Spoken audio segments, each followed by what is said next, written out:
Baik, bismillahirrahmanirrahim. Alhamdulillah rabbil alamin wassalatu wassalamu ala rasulil amin wa ala alihi wa sahbihi ajma'in. Okay, assalamualaikum warahmatullahi wabarakatuh. Sihat semua insya-Allah. Kita doakan mudah-mudahan Allah Subhanahu taala bagi kesihatan dan kemampuan kepada kita. Pertamanya bila kita lihat dalam tempoh-tempoh seminggu ni lah, itu banyak kebanyakan antara bahagian-bahagian daripada negara kita ni yang terkena banjir. Jadi kita doakan mudah-mudahan sahabat-sahabat kita Antimul Hadirat yang mana terkesan atau terjejas dengan banjir itu, semoga dipermudahkan oleh urusan dari Allah Subhanahu Wa Taala insya-Allah. Jadi hari ini kita akan sambung kita punya pembelajaran ataupun kita sebut apa bengkel lah, bengkel tahsin Al-Quran kita. Kita akan sambung balik. Kalau macam yang sebelum ini kita ringkas saja pengisian saya sebelum itu berkenaan dengan bagaimana memperbaik bacaan Al-Quran, kaedah-kaedah asas bagaimana kita nak memperbaik bacaan Al-Quran. Iaitu macam-macam lah, kita sebutkan macam mana nak pilih guru, macam mana kita nak berlatih, macam mana kita nak sempurnakan harakat dan sebagainya. Jadi kalau bolehlah sahabat-sahabat yang ada hari ini yang mana berkemampuan lah kita kata, mungkin internet kuat ataupun boleh untuk buka video dan sebagainya, dipersilakan bukalah. InsyaAllah pada akhir sesi kita akan ada bedah tajwid suratul Asr. Kemudian kita akan baca seorang-seorang lah, siapa-siapa yang berkelapangan tu ataupun yang boleh baca, silakan baca pada akhir sesi insyaAllah.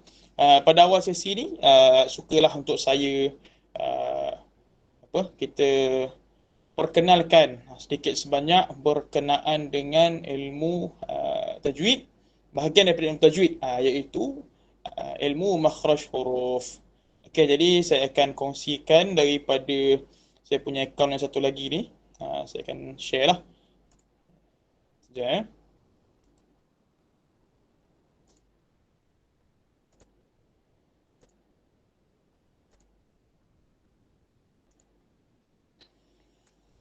Okey, jelas ke? Nampak Cuba komen sikit ataupun buka speaker ke. Jelas insyaAllah. Jelas, alhamdulillah. Kalau jelas, alhamdulillah lah, kita syukur. InsyaAllah kita hari ini akan masuk dari sudut perbahasan makhraj huruf dan kita cuba pergi secara accelerated lah. Sebab kalau makhraj huruf ni kita nak bahaskan panjang, dia makan masa 2 ke 3 hari. Tu dia punya tempoh dia, sebab dia adalah satu perbahasan yang agak detail. Tapi tak apa, kita sekadar berkenalan dengan makhraj huruf dan kita cuba beri penekanan lah kepada makhraj-makhraj yang mungkin sebahagian daripada kita ada tersilap dan sebagainya. Kita cuba tekankan ke arah itu insya-Allah. Jadi slide ini adalah slide makharijul huruf lil hurufil arabiyyah, tempat keluar huruf bagi huruf-huruf Arab. Ini slide yang saya ambil dari guru saya, Ustaz Fakhr Razi Baharudin, yang merupakan slide yang dibentangkan kepada para imam-imam di seluruh negeri Perak. Jadi hadirin wa hadirat pada ini bertuahlah sebab boleh bertemu dengan slide ini. Yang mana slide ini juga dipelajari oleh imam-imam di seluruh negeri Perak yang disampaikan oleh guru saya. Okay, insyaAllah kita masuk kepada slide seterusnya. Apakah makna makharijul huruf? Disebutkan di situ oleh Syekh Usman bin Sulaiman Murad dalam matan As-Sabil Asy-Syafi, yang merupakan salah satu daripada matan tajwid yang agak tinggi, tapi kalau berkemampuan boleh dihafal lah. Ilam bi anna al-harfa sawtun i'tamad ala maqati' laha fil fammi had wal makhraju lam annahu fil 'urfi ma'nahu mawdi'u khurujil harfi. Saya bacakan sedikit. Apakah maksud di situ?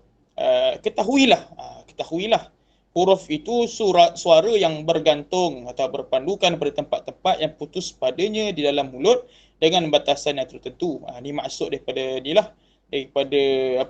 petikan syair ni. Dan yang dimaksudkan dengan makhraj pada ta'rif maknanya tempat keluarnya semua huruf. Maksudnya huruf ini adalah satu suara tau. Huruf ni adalah satu suara.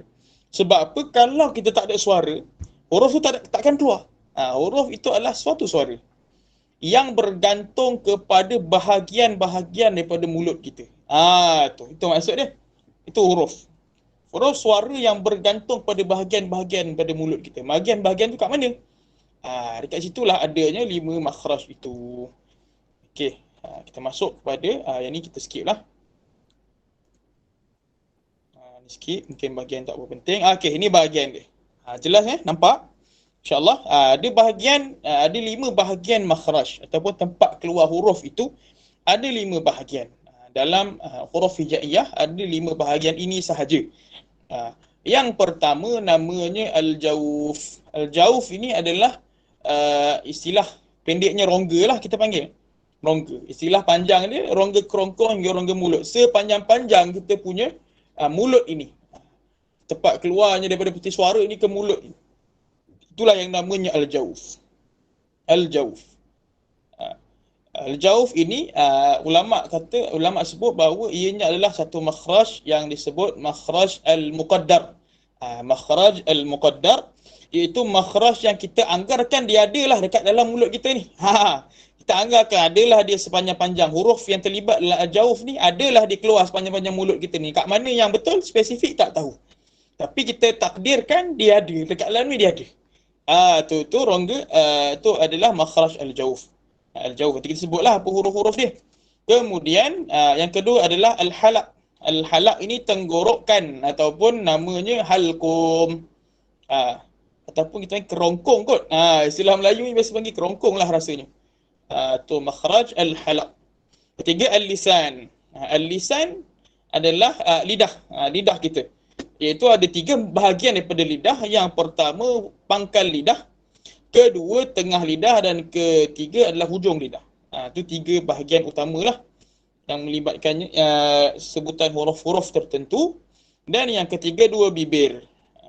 Yang keempat saya 2 bibir. 2 bibir iaitu ada beberapa huruf lah yang terlibat dengan 2 bibir ini. Dan yang terakhir adalah rongga hidung. Rongga hidung ni yang dekat dalam yang bunyi sengau sikit tu. Yang bunyi sengau sikit tu itu adalah al-khayshum ataupun kita sebut rongga hidung. Kita sambung sikit. Ni yang dia punya sedikit gambar dia. Ni al-khayshum, rongga hidung dekat sini dekat sini ni rongga hidung ni. Kemudian al-syafatan ni bibir. Ni bibir Al-asnan ni gigi. Terlibat antara gigi kacip atas, gigi kacip bawah.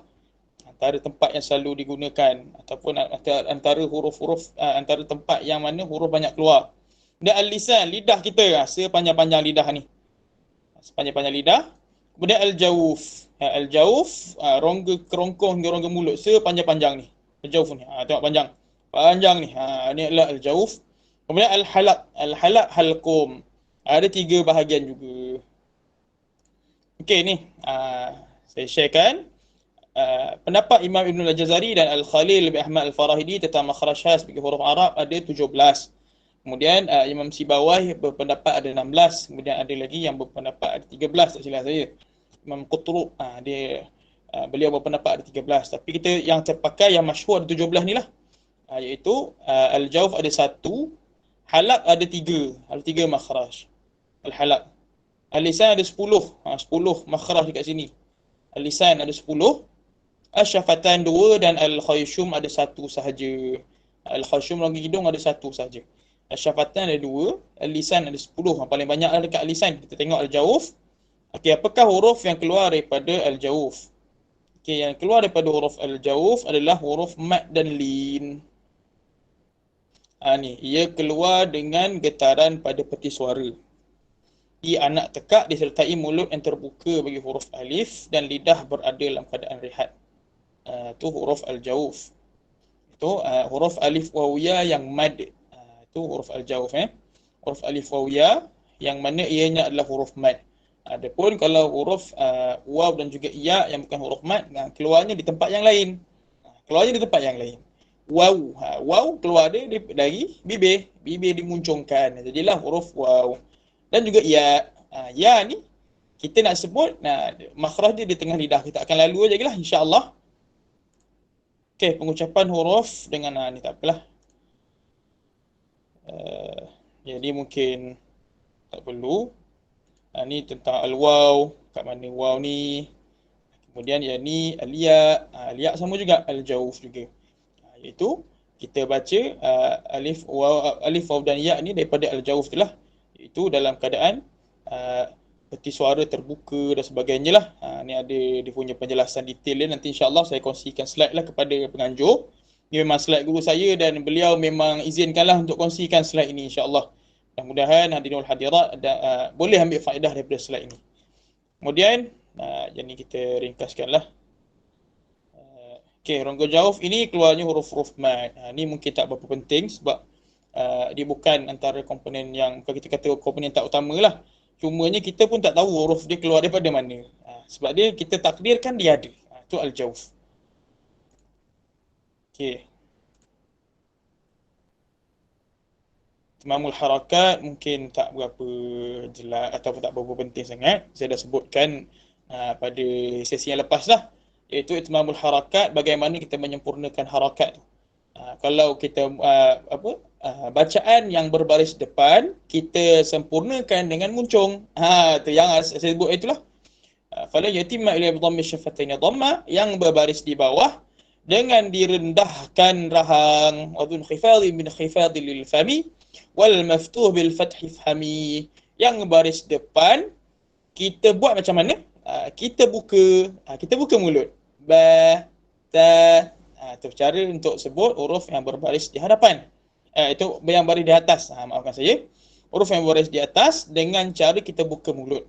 Slide ni dah ada banyak. Sebab kita ringkaskan.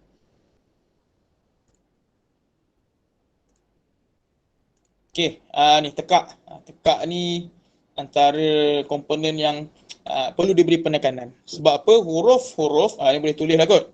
Huruf yang terlibat dengan makhraj ataupun tempat keluarnya al-halaq ini adalah huruf-huruf izhar antaranya. Huruf-huruf izhar lah, ada 6 huruf izhar tu. Kita lalu satu persatu nanti. Okey, disebutkan di sini matan Imam Al-Jazari, iaitu huruf yang keluar darinya ada 6. Huruf apa kita sebut huruf al-halaq ini ada 6. Yang pertama disebutkan di sini thumma li aqsal halqi hamzun ha'u thumma li wasṭihi fa'inun ha'u adnahu ghainun kha'uha wal qafu aqsal lisani fawqu thumma al-kafu. Kemudian pada tenggorokan ataupun pada kerongkong, yang paling jauh dari mulut terdapatnya hamzah dan juga ha.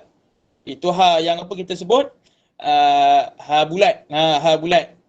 Kita sebut kita cara kita nak tahu kat mana makhraj ni, kita sebut huruf dalam keadaan kita matikan huruf itu dan sebelumnya kita buka dengan baris atas ataupun baris depan, baris bawah, baris depan pun boleh. Cumanya jelas lagi adalah dengan cara kita sebut dengan baris atas. Contoh kita baca so kita tahulah makhraj dia dekat sini, dekat bahagian bawah atas sedikit daripada kerongkong.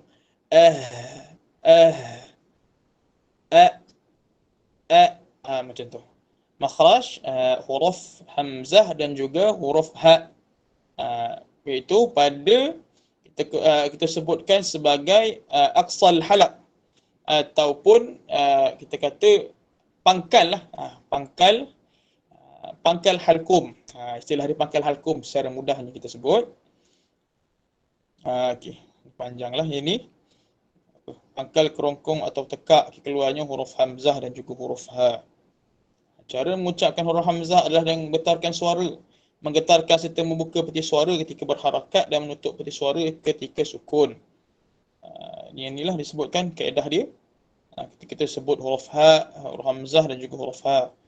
Dari kanan huruf ha peti suara terbuka, huruf hamzah berbaris, peti suara terbuka sedikit. Huruf hamzah sukun, peti suara tertutup. Yang ni detail lah. Bahasan agak detail, tak apa. Kita skip dulu yang ni. Okey, kemudian kita masuk kepada tengah kerongkong. Tengah kerongkong ni ada beberapa makhraj dekat situ. Iaitu ada 2 huruf. Maafkan, beberapa makhraj. Beberapa huruf. Maafkan saya. Iaitu huruf ain dan juga huruf ha, al-ha.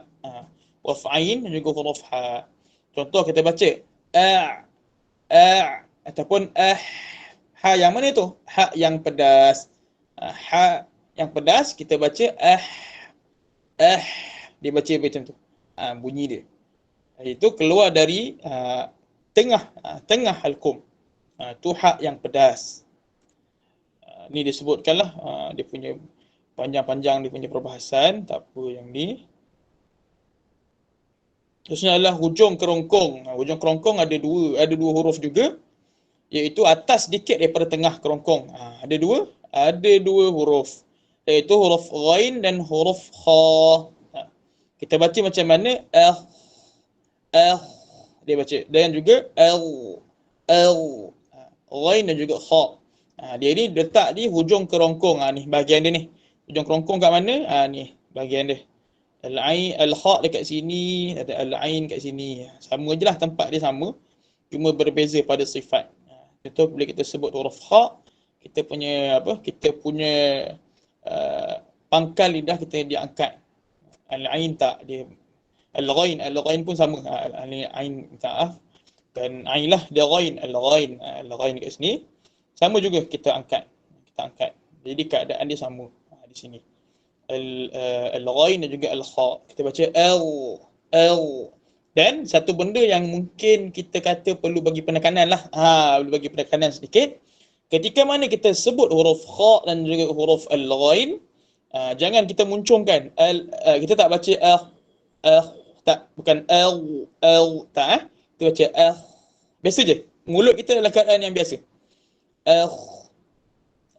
Dan juga dia tak ada muncung, tak ada. Sebab walaupun dia huruf tebal, kedua-duanya huruf tebal, al-kha dan juga al-ghain, hurufnya tebal, tetapi tidak diraikan dengan muncung. Kalau nak tebal macam mana? Angkat pangkal lidah kita. Macam kita tunjuk dalam gambar ni lah. Pangkal lidah diangkat. Al-ghain pun sama juga, pangkal lidah diangkat. Al-ghain dan juga al-kha. Kemudian kita masuk kepada makhraj, antara makhraj yang penting lah. Al-lisan. Lisan ni ada 10 makhraj dekat situ. Ada 10 makhraj. Okey, makhraj dari lisan ada 10 makhraj untuk 18 huruf. Banyaklah dekat sini, ada 10 makhraj untuk 18 huruf. Makhraj apakah itu dan huruf apakah itu, kita sama-sama tengoklah. Diletakkan di sini ya. Ada yang pertama makhraj dari lisan, ada pangkal lidah. Pangkal lidah ada dua huruf dekat sini. Pangkal lidah ada langit-langit lembut, yang belakang sedikit daripada langit-langit keras. Hurufnya huruf qaf dan juga huruf kaf. Kita baca aqo dan juga ak. Dan kalau kaf di langit-langit lembut dan keras. Kalau qaf langit-langit lembut saja, yang belakang daripada huruf kaf. Tu. Kemudian di tengah lidah ada membatuli dengan langit-langit. Tengah lidah ada 3 huruf. Tapi dia berturutan tau. Dia bukannya serentak keluar dari tempat yang sama, ke depan sikit, ke depan sikit. Yang kedua paling belakang namanya huruf jim. Huruf jim. Kita baca aj. Depan sikit pada jim, shin. Ash. Dan kemudian depan pada shin adalah huruf ya, iaitu ai. Kita baca. Tu. Kemudian tepi atau tepi sisi lidah. Tepi lidah itu membetuli dengan geraham atas, ada huruf dad. Kita baca iaitu bagaimanakah kaedah dia, ulama sebut ada 3 kaedah. Nak sebut dad ni dia ada 3 kaedah.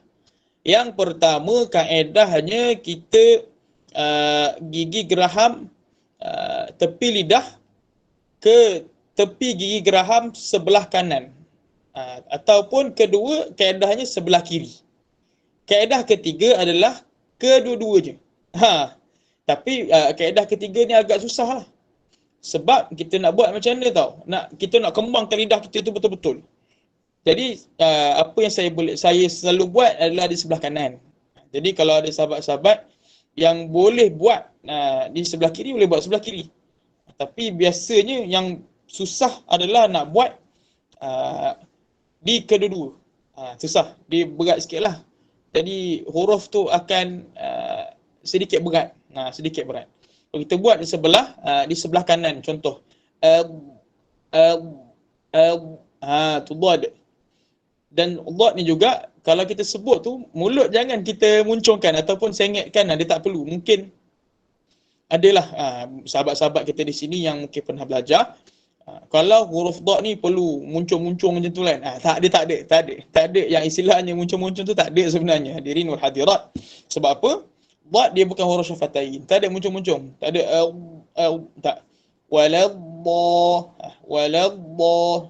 Tu huruf dad. Kemudian huruf lam. Huruf lam ni bertemu dengan langit-langit yang hampir dengan gusi gigi kacip atas. Dia tepi lidah juga. Al. Kemudian hujung lidah bertemu dengan gusi gigi kacip atas. Ra. Huruf ra. Sebelah dia ada sebelah dia ada huruf nun. Na. Ra. Kemudian bertemu dengan pangkal gigi kacip atas. Bahagian belakang lah, bukan bahagian depan. Bahagian belakang namanya huruf ta dan juga huruf dal dan juga huruf ta. Kita baca ata, ad dan at. Kemudian bahagian dalam gigi kacip bawah itu ada 3 huruf. Itu hujung lidah membetuli gigi kacip bawah. Sa. Huruf dia 3. Huruf sad, zai dan juga sin. Sa, as, zai, az. Kita baca. Kemudian sin, as. Kemudian bertemu dengan hujung gigi kacip atas. Gigi kacip atas ni, ni gigi kacip atas. Dia hujung di bawah lah maksud dia. Dia baca la. Kita tak baca la dengan kita wa. Tak, bukan. Dia ini. Dia bacaan betul dia la. Kita baca. Ataupun zal, az. Dan juga tha. Tha kita baca macam tu cara baca dia lah. Itu kita tak dimuncungkan. Huruf dha ni biasanya ramai daripada kita silap bila kita baca dha dengan kita muncung. Sebab makhraj dha yang sebenar adalah makhraj sama seperti makhraj huruf zal. Allah. Wal-zalimu. Kita baca gitu Okay, saya teruskan lagi. Ni panjang dah ni yang kita sebutkan tadi lah. Kita skip dulu yang ni. Boleh tengok dah chart tadi saya dah tunjuk. Sekejap Okay, ni makhraj huruf qaf tadi. Itu kita punya pangkal lidah kita angkat. Kita sebut alqa, kita baca. Kemudian ni huruf kaf. Pun sama, cuma pangkal lidah ni kita tak angkat lah. Ek. Macam tu. Kemudian ni huruf jim. Di tengah. Tangkat juga lidah. Aj.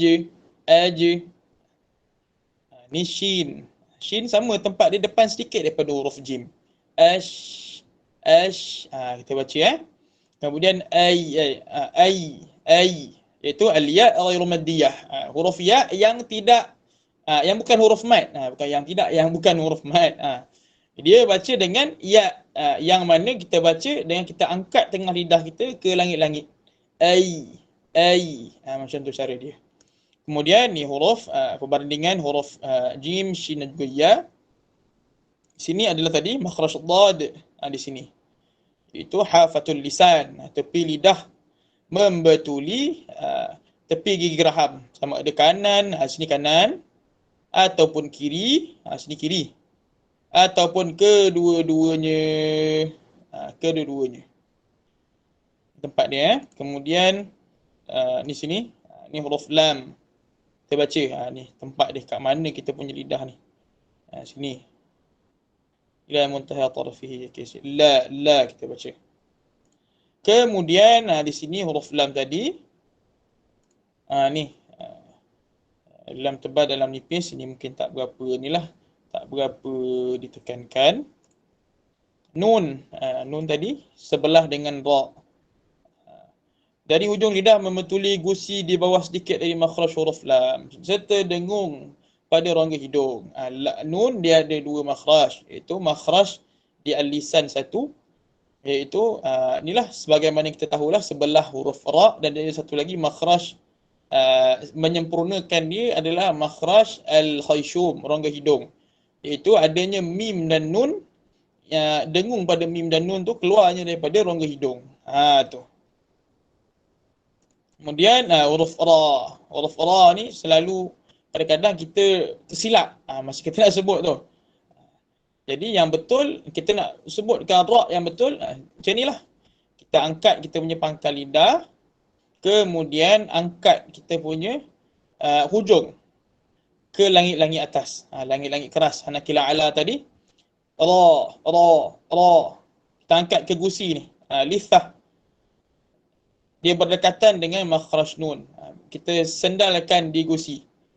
Kita sendalkan. Kita angkat ke atas, menghala ke langit-langit keras, tapi kita sendal di gusi. Kita sendal di gusi. Ra nama dia.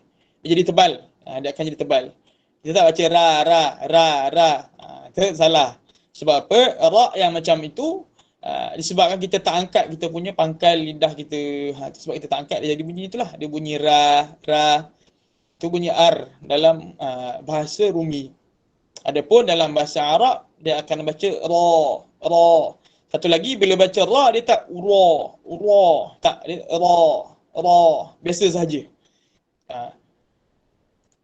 Okey. Kemudian, ni ra tebal dan ra nipis. Nanti kita akan sentuhlah pada bengkel yang seterusnya. Makhraj ta wa dal wa ta. Okey, makhraj ta, dal dan juga ta. Sama sahaja. Cumanya beza pada diangkat ataupun direndahkan. Ni pangkal lidah kita ni. Huruf ta tebal. Jadi kita angkat kita punya pangkal lidah. Angkat pangkal lidah kita tadi. Angkat pangkal lidah kita di sini. Huruf dal dan ta kita tak angkat. Sebab apa? Sebab dia huruf yang nipis. Bezanya pada sifat sahaja, huruf dal dan juga ta. Nanti kita sentuhlah berkenaan dengan sifat ni. Sifat ni perbahasan lain pula. Dia bukan perbahasan yang boleh disentuh laju jadilah, tak. Sifat ni dia pun sama juga macam makhraj, detail, dia agak detail. Kemudian sad, sin dan juga zai. Ni bila sebut sad pangkal lidah kita kat belakang ni. Sad naik. Tengah lidah pun naik sebab ada itbaq. Sini ada isti'la, ada sifat isti'la, sini ada sifat itbaq, naik belaka. Adapun sin dan juga zai, dia kekal, dia maintain. Sebab dia tak ada sifat isti'la, dia tak ada sifat itbaq. Jadi kita baca as-sa, sin, as-sa, sa, za. Tu. Cara kita bacalah. Kemudian kita masuk kepada makhraj asy-syafatan. Syafatan mudah saja hadirin wal hadirat. Makhraj syafatan ni mudah. Macam mana yang kita sebut mudah? Sebab dia ada dua tempat sahaja, iaitu untuk 4 huruf. Yang pertama tempat dia huruf fa. Fa, iaitu kat mana keluarnya huruf fa? Huruf fa ni keluar dia dekat perut bibir. Perut bibir. Perut bibir ni bahagian dalam ni. Bahagian dalam perut bibir. Dia namanya perut bibir. Fa. Dengan hujung gigi kacip atas. Fa, f. Dia bukan di luar tau. Dia bukan f. Tak, dia di dalam. Bahagian dalam mulut kita. F. Idah. Gitu kita baca. Di bahagian dalam mulut kita. Kemudian bibir atas dengan bibir bawah, itu sama je. Ada 3 huruf, ba, mim dan juga waw. Itu kita pertemukan dua bibir itu. Bibir atas dan bibir bawah dipertemukan. Itu yang pertama, huruf ba. Kita baca ab. Kita baca itu huruf ba. Dia bertemu dulu, kemudian dia berpisah. Ba. Sama juga dengan mim. Ma. Kemudian huruf waw, wa daripada muncung dia dipatah balik. Tu dia. Kaedah dia sebut macam tu. Kemudian kita masuk dia tengok sini makhraj huruf fa. Ni. Min batni syafati sulfa ma tarafi thanaya al-ulya. Itu gigi atas, kita dapatkan ke perut bibir kita. Satu cara kita baca. Kemudian ni nama dia huruf waw tadilah. Waw, ba dan juga mim tadi. Di sini. Kalau waw rumadiyah dimuncungkan. Muncung kat sini sini asal dia bunyi dia. Okey, ni ba. Tadi kita rapatkan, kemudian kita pisahkan. Ni huruf mim pun sama. Ada pendapat yang mengatakan huruf mim dengan ba ni makhraj dia memang sebiji lah. Makhraj dia sama. Makhraj dia sama. Huruf mim dan juga huruf ba. Kemudian al-khayshum rongga hidung ringkas sahaja, ada dua sahaja tempat di sini rongga hidung. Yang pertama nun dan juga mim. Nun dan juga mim dah ada dua saya sebut tadi, iaitu rongga lisan bagi nun, makhraj al-lisan. Saya makhraj al-lisan bagi nun dan juga makhraj syafatain bagi mim. Itu makhraj yang pertama lah. Makhraj kedua dia, dua-duanya dia ada al-khayshum. Apa itu al-khayshum? Dengung tu pada rongga hidung. Datangnya dengung. Kita tengok angin dengung tu transfer dari sini. Ni masuk keluar. Dia masuk ke dalam. Kita akan boleh rasa flow angin tu keluar. As-safinatu. Ataupun dekat sini huruf nun kita boleh rasa lah. Daripada belakang dia datang ke depan. Maksudnya sebab apa tau? Sebab huruf nun dan mim ni dia kena sentiasa dengung. Sentiasa didengungkan. Sebab apa? Dia ada sifat asliah dia tu. Gunnah tu adalah sifat asliah. Ataupun sifat asal bagi nun dan mim. Mana ada sebut nun dan mim tak naik kat hidung. Tu mustahil. Nun kalau naik tak naik ke hidung dia akan jadi huruf dal. Mim kalau tak naik ke hidung dia akan jadi huruf ba. Jadi memang akan akan sentiasa diraikan sifat nun dan juga mim tu, itu sifat gunnah tu memang sentiasa ada. Ni suara mengalir melalui rongga hidung saat huruf mim dan nun diucapkan. Namun aliran suara yang mengalir ke rongga hidung bertingkat-tingkat mengikut martabat. Adalah nanti saya sebutkan ada beberapa martabat ataupun level-level dia, level-level huruf yang terlibat dalam huruf khayshum ni ataupun keadaan-keadaan dia. Keadaan-keadaan ni saya sebutlah nanti insya-Allah. Keadaan yang paling sempurna adalah pada saat nun dan mim ditasydidkan. Keadaan yang paling kurang sempurna adalah pada saat nun dan mim berharakat. Tu adalah nanti insya-Allah saya akan kongsikan berkenaan dengan ini. Okey, akan datang bincangkan sifat-sifat huruf. Jadi wallahu alam untuk kita punya accelerated learning lah, saya boleh kata accelerated learning sangat laju untuk kita kenal juga, kita faham sedikit sebanyak lah. Nak kata faham semua tu mungkin tidak, sebab bahasan sifat huruf ni adalah perbahasan yang berpanjangan. Buat di antara siapa? Di antara ulama-ulama Quran ataupun qurra dengan ulama-ulama bahasa berkenaan dengan sebutan-sebutan huruf ni sentiasa jadi perbahasan. Jadi setakat teori yang kita boleh faham dan kita boleh tahu adalah asas-asas sebutan huruf ni sebagaimana yang saya telah bentangkan tadilah insya-Allah. Jadi ada persoalan sebelum kita masuk kepada bedah sedikit huruf bedah sedikit daripada suratul Asr. Kemudian kita bacalah sedikit seorang insya-Allah. Saya nak dengar juga budak-budak ataupun student-student USAS ni mengaji Quran macam mana kan. Tak apa, dipersilakan. Kalau ada soalan-soalan ataupun kita masuk, kalau tak ada soalan kita masuk kepada surah Al-Asr terus nanti insya-Allah. Okay, ada soalan sebelum kita masuk ke bedah surah Al-Asr? Okay, Assalamualaikum Ustaz. Assalamualaikum warahmatullahi. Okay, saya ada dua soalan, boleh ke? Okay, dipersilakan. Kalau saya tahu saya jawab insya-Allah. Okay, soalan yang pertama adalah yang mana kalau mencontoh kita baca imalah tu, kalau kita baca tu mesti akan sengit kan, contoh macam bismillahirrahmanirrahim kan. Okay, kalau lahjah contoh kan, lahjah ada yang cakap lahjah Arab dan lahjah yang kebiasaan orang kita baca dia berbeza. Contoh saya bagi yang saya pernah dengar lah untuk musalahkah dan sebagainya. Dan contoh saya ambil surah Al-Fatihah, kalau apa yang saya belajar dia cakap kalau yang kebiasaan orang kita baca Ar-Rahmanir-Rahim, dia tapi bila mana dimasukkan dengan lahjah Arab dia jadi Ar-Rahmanir-Rahim. Betul ke macam tu Ustaz? Okey. Jadi soalan kedua? Soalan yang kedua, bila mana kita contoh qiraah sab'ah. Qiraah sab'ah kan dia ada riwayah khalaf. Yang mana kalau riwayah khalaf ni orang tak biasa dengar mungkin dia kata salah, tapi tu adalah memang qiraah dia kan. Contoh macam surah Al-Fatihah riwayah khalaf rasa tak silap ghairil maghdubi alaihim ihdinas sirah Okay, jadi nak kata kalau setengah orang yang dia pernah tanya, dia kata kalau baca tu dia tak kira lari maksud ke macam mana Ustaz? Wallahualam. Okey. Okey, bismillahirrahmanirrahim. Soalan yang pertama tadi berkaitan dengan perbezaan lahjah. Okey, baik, insyaAllah. Kalau dari sudut perbezaan lahjah ini, pertama-tamanya kita perlu fahamlah bahawa kalau kita nak sebut perbezaan lahjah, yang nak ditentukan lahjah Arab sebenar tu pun sebenarnya pun adalah satu perbahasan juga. Yang mana satu lahjah Arab yang original. Saya ceritalah pengalaman sedikit. Saya pernah belajar dengan guru-guru yang mana ada antaranya guru yang mengambil daripada guru dari Mesir.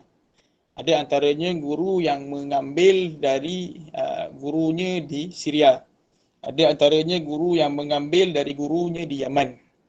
Jadi apa yang saya faham, apa yang saya dapat daripada guru-guru ini, sememangnya ada berlaku kita kata apa percanggahan lah, percanggahan ataupun saling kritik-mengkritik lah dalam perbezaan lahjah ini. Mana nak tentukan mana lahjah yang paling sahih. Jadi bagaimana saya boleh cadangkan kepada saudari? Yang pertamanya, ikutlah sebagaimana ataupun dengan guru mana yang saudari talaki. Tu. Jangan kita sebut, Ustaz, saya baca dengan guru ni macam ni Ustaz. Kita jangan kritik. Sebab apa? Perbezaan lahjah itu adalah satu benda yang biasa. Contoh, bila kita belajar dengan guru-guru di Mesir, maka bacaan dia akan jadi agak sengit. Kita baca Bismillahirrahmanirrahim. Dia akan jadi sengit tau. Dia akan jadi agak sengit. Tak adalah sampai imalah. Tapi mungkin pada sesetengah orang pandangan dia akan nampak macam agak sengit. Kalau kita baca Yaman pula, dia agak keras. A'udzu billahi minasyaitonir rajim. Macam tu cara dia. Lain pula, tapi untuk perbezaan lahjah, kita cukup sekadar kita ikut apa yang kita talaki dan apa yang kita peroleh daripada guru kita. Tu. Jangan kita kritik-kritik dengan kita kata, Ustaz, saya belajar guru lain macam ni. Kita ikut saja apa yang kita peroleh dan apa yang kita ambil istifadah daripada guru kita. Itu jawapan dia soalan yang pertama lah. Sebab apa nak tentukan lahjah mana yang paling tepat ni memang dah pun menjadi perbahasan lah. Sangat panjang perbahasan dia. Yang kedua, berkaitan dengan perbezaan dari sudut qiraat sab'ah. Okey, perbezaan bukan qiraat sab'ah sajalah. Qiraat 10 pun sama. Dan qiraat-qiraat ini timbul antaranya disebabkan berkenaan dengan bagaimanakah para qurra itu mereka kita kata i'rab sebut ataupun bacaan yang bacaan yang diperoleh daripada mereka itu bagaimana mereka faham melalui kaedah-kaedah itulah, iaitu dengan cara apa kita kata mereka peroleh bacaan daripada guru mereka itu. Daripada situ mereka faham bagaimanakah i'rab sesuatu tulisan ataupun sesuatu perkataan-perkataan itu. Dia. Jadi sebagaimana kita tahulah istilahnya turunnya Al-Quran ini dalam sab'ah ahruf. Jadi banyak pendapat pandangan-pandangan berkaitan dengan sab'ah ahruf ini. Jadi antaranya yang boleh kita faham dan kita jelas iaitu adanya kaedah bacaan yang berbeza-beza. Jadi adakah perubahan maksud itu dengan erti kata perubahan maksud yang kita kata apa? Perubahan maksud yang mencacatkan, maka bukan. Maka perubahan maksud itu adalah perubahan maksud yang masih lagi boleh diterima. Itu maksud dia. Maksudnya qiraah sab'ah dan sebagainya itu adalah satu kaedah bacaan yang mana diwarisi oleh para qurra ni daripada guru-guru mereka dan kesemuanya sampai kepada Nabi Muhammad SAW. Jadi kalau kata disebutkan berlaku dekat situ perubahan i'rab atau perubahan maksud, maka di situ tempatnya masih lebih lagi boleh diterima. Bukan perubahan maksud yang bercanggah dengan kaedah yang sebenar. Sebab apa? Riwayat-riwayat tersebut semuanya sampai kepada Nabi SAW. Okey, jadi jelas untuk jawapan? Jelas insyaAllah. Terima kasih Ustaz. Okey, insyaAllah. Ada soalan lain sebelum kita masuk di surah Al-Asr? Okey, huruf hijaiyah ada 28 ke 29? Okey, kalau pendapat huruf hijaiyah ni, saya tengok balik komen saya okey di sini Okey, huruf hijaiyah ada 28 ke 29? Okey macam ni. Uh, Waalaikumsalam tamanya. Huruf hijaiyah, dia ulama ada perbahasan tau. Adakah huruf alif itu huruf ataupun tidak? Tu. Adakah huruf alif itu adalah huruf ataupun tidak? Jadi, sebahagian ulama yang menerima alif itu adalah huruf, mereka menjadikan huruf hijaiyah ni ada 29. Jadi, sebahagian yang tidak menerima alif sebagai huruf, mereka menjadikan huruf hijaiyah ini ada 28. Jelas Saya buka balik pada slide yang atas sekali dekat situ Saya tengok balik dekat sini. Allah, internet tak pelok ni. Sekejap. Okey, di sini.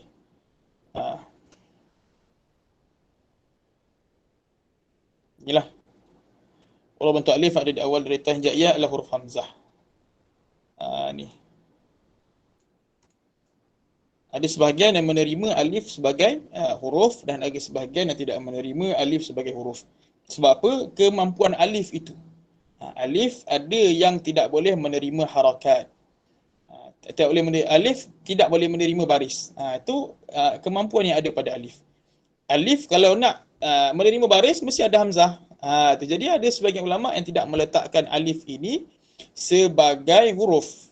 Okey. Jadi dikirakanlah di sini ada 29.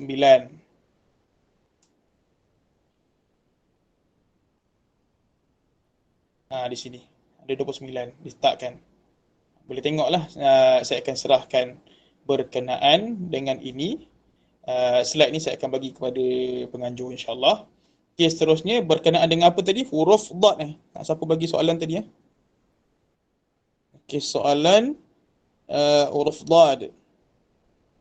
Okey, sebutan huruf dad kita baca, saya letakkan pada slide di sinilah mudah.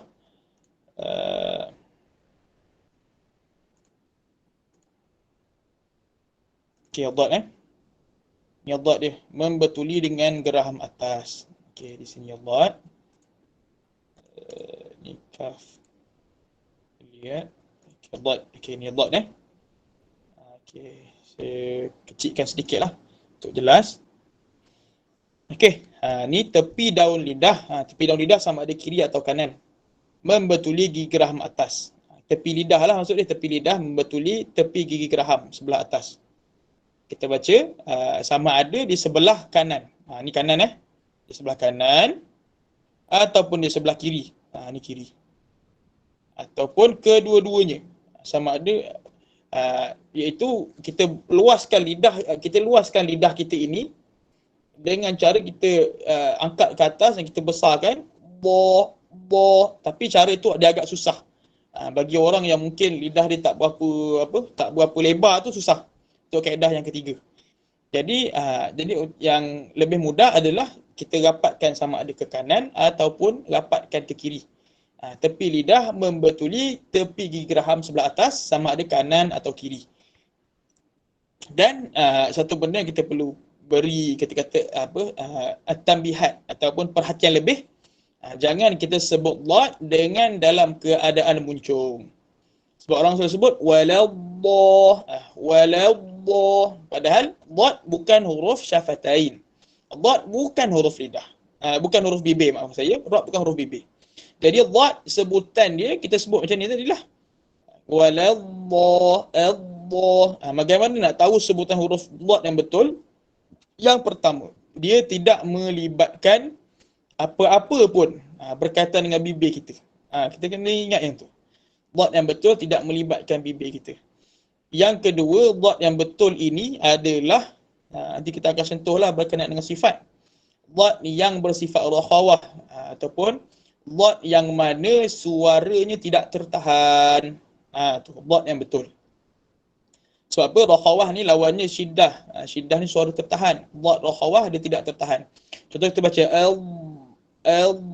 suara kita boleh pergi. Tak dia bukan itu. suara kita boleh pergi. Suara kita dia ada bunyi lagi kat dalam. Walaupun bunyi dia daripada dalam, masih lagi berbunyi. Ad'afan kathirah. Gitu. Itu sifat dia, dhat yang betul. Dia ada sifat rakhawah tu. Kemudian kena ra'i juga satu sifat dia itu namanya sifat istitalah. Yang ni bila kita sebut dhat ni dia macam memanjang sedikit. Dia dekat dah dia lah istitalah ni macam mana. Kita akan sebutkan pada bengkel yang akan datang insya-Allah. Okey, jelas ke?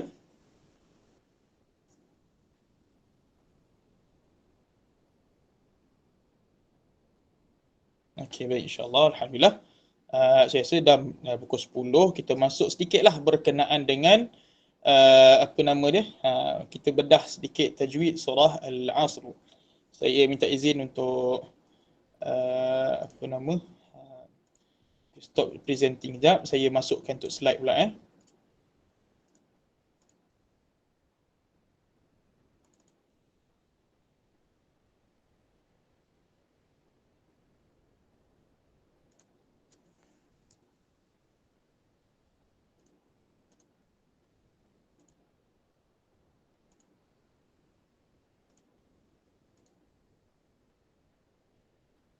Okey nampak tak?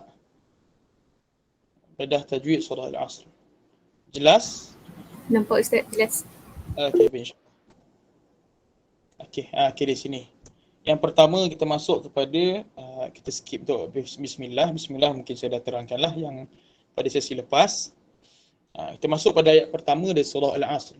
Surah Al-Asr ni adalah mungkin dari sudut bacaan, fasahah dan juga tajwid dia agak mencabar.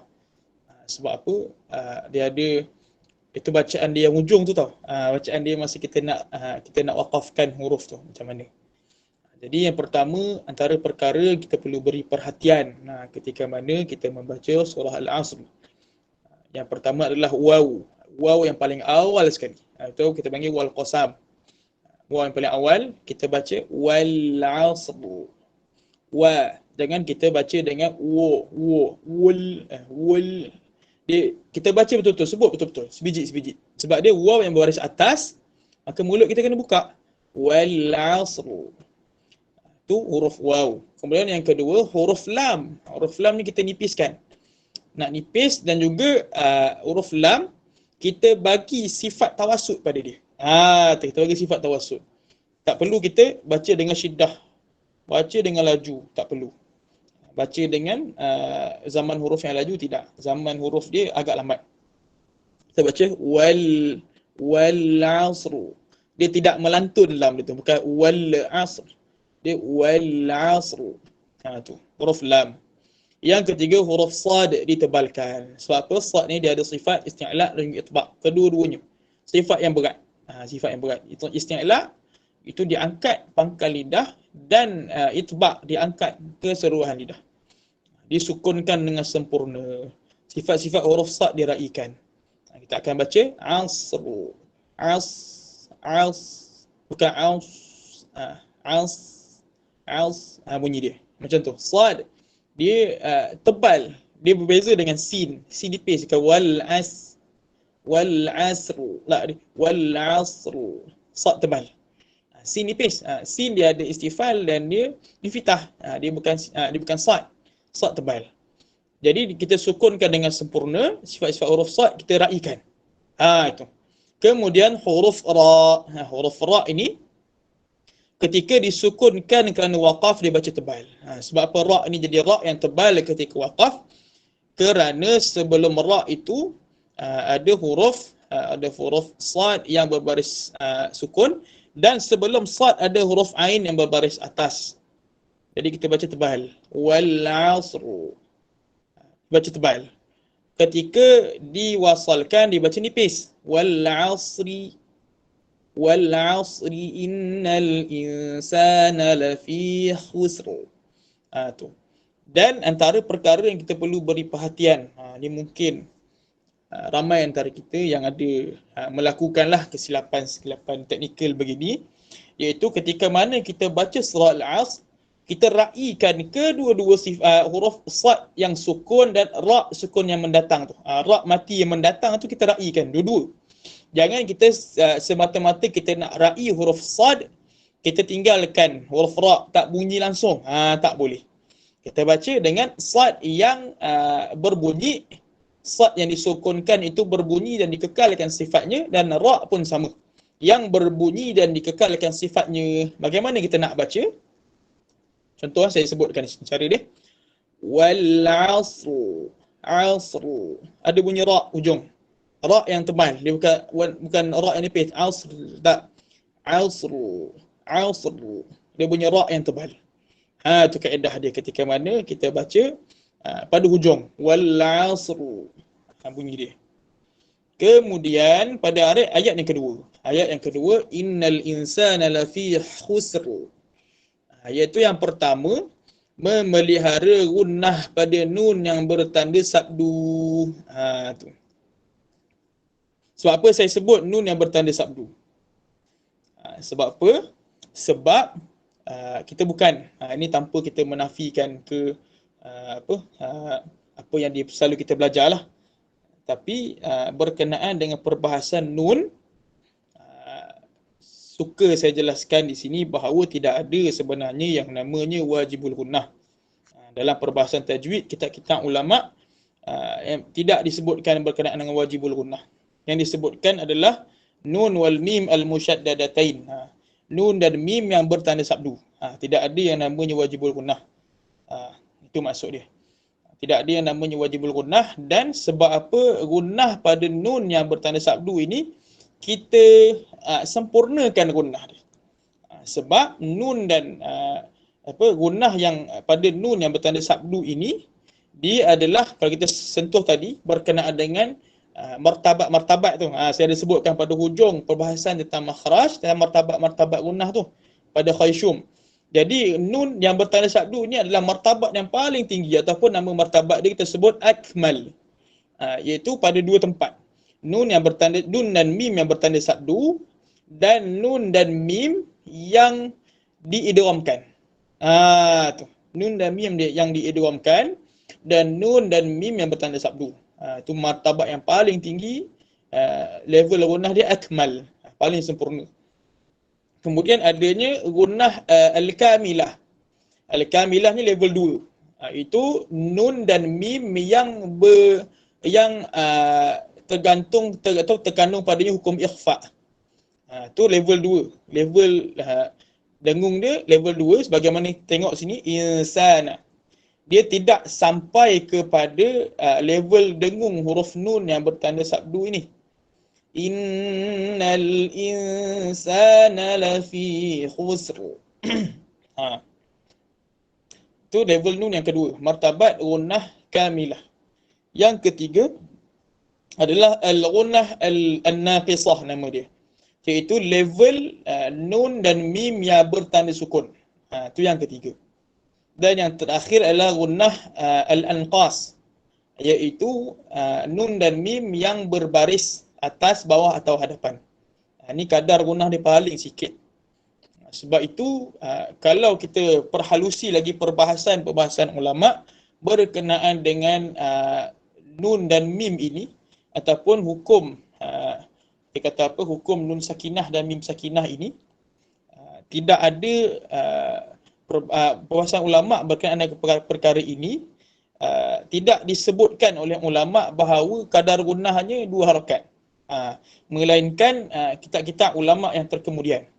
Adapun kitab-kitab riwayat dulu tidak sebutkan berkenaan dengan kadar gunnah 2 harakat itu.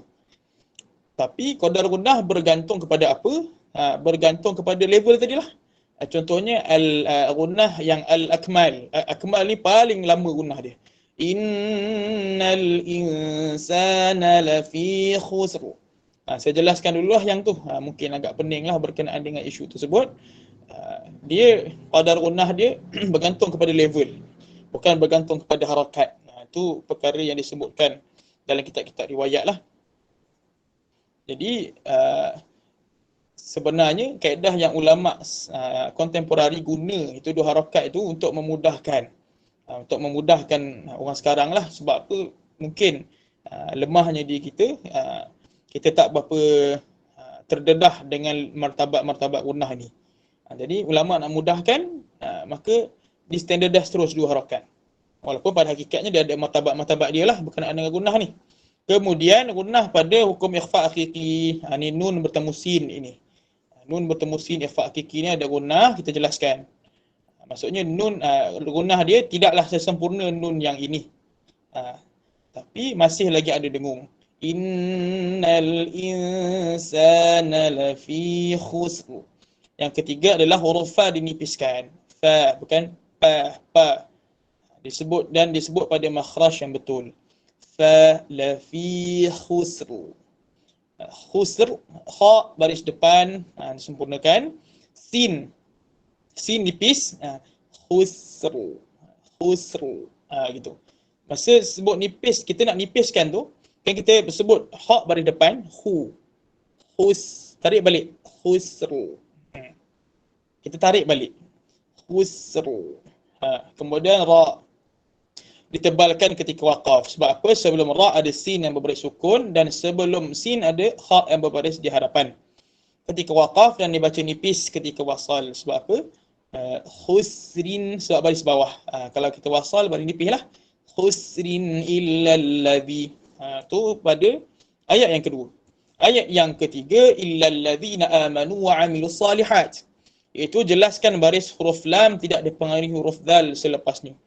Yang ini Guru Ana pernah tegur lah berkenaan pada Ana tentang perkara ini, iaitu kita ketika mana nak sebut zal, jangan kita dedahkan lam kita pada awal untuk bertemu dengan zal. Tapi kita sempurnakan dulu kesempurnaan yang perlu pada lam. Iaitu lam baris atas ni, kita sempurnakan baris atas dulu. Illalladzi, alladzi, dia bukan ladzi, dia jadi le. Tak. Dia illalladzina amanu. Tu. Alladzina amanu. Amanu wa amilu. Kita akan baca secara jelas huruf waw mat dan waw baris atas tu tak ada idgham. Disebut dalam matan al-muqaddimah al-jazariyah wa abin fi yaumi ma qalu wa hum. Macam contoh kita baca fi yaumi, kita tak baca fi yaumi. Tapi kita baca secara jelas, tak ada idgham. Sebab apa? Ada sebahagian daripada ayat Al-Quran walladzina awaw wa nasaru. Yang tu ada idgham, tapi yang ni tak ada. Amanu wa amilu, ta'amanu wa amilus salihat. Tak ada, kita tak baca gitu. Kemudian sad dibaca tebal tanpa dimuncungkan bibir. Sad dibaca tebal. Dan satu lagi, bila kita sebut wa amilu, muncung kan? Betul kita muncung. Wa amilus sa. Ketika nak sebut sad, kita tarik balik lu salihat wa amilus salihat. Gitu. Tarik balik. Muncung kita tarik. Amilu dengan amilus sa dengan sa kita muncung tak? Sa tidak, tak ada hak untuk dia muncung. Wa amilus sa, tarik balik. Wa amilus salihat. Tanpa dimuncungkan bibir. Kalau kita waqaf dekat sini, sifat huruf hamas pada huruf ta, itu hamas ni keluarnya angin. Diraikan dengan lebih jelas. Wa amilus salihat. Dia bunyi ta ujung. Dengan amilus salihat. Itu safir pada sin, bukan hamas pada ta. Wa amilus salihat. Dia ada keluar angin sedikit saja. Kemudian watawasaw bil haqqi watawasaw bis sabr. Watawasaw, sad dibaca dengan tebal, sa. Tapi ketika mana kita sebut huruf sad, kita belum muncung lagi. Sa, saw, sad kita kekal, waw baru kita muncung. Saw bil haqqi watawa bil haqqi. Bil dekat sini kita tak baca dengan tebal, kita baca dengan nipis. Bil haqqi, iaitu lam tiada lantunan kan. Bil dia bil haqqi, dia lembut sahaja. Kemudian ba dibaca nipis di sini. Bis sabi, ba dibaca nipis sebab dia ada sifat istifal dan infitah, dia tak ada sifat isti'la, baca nipis lah. Bis sabi, dan ada qalqalah dekat situ.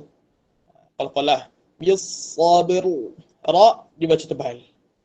Bis sabiru, ba kita raikan dan kita habiskan sukun pada ba, qalqalah semua dah rai. Kita masuk pada ra yang sukun mahab, sukun mendatang ini kita baca dan kita raikan dia punya hak dia lah. Itu ra di sini ra yang tebal. Kalau kita waqaf, sebab apa? Sebab ba ni adalah ba yang berbaris sukun dan sebelumnya huruf sad yang berbaris atas. Jadi ra dia ra yang tebal. Bis sabru, dan kita jelaskan ra tu. Bukan bis sabru, bunyi ra di hujung kena ada. Okey, jadi setakat itulah untuk kita punya sedikit berkenaan dengan apa kita kata tadi, sedikit dari sudut bedah tajwid dari surah Al-Asr.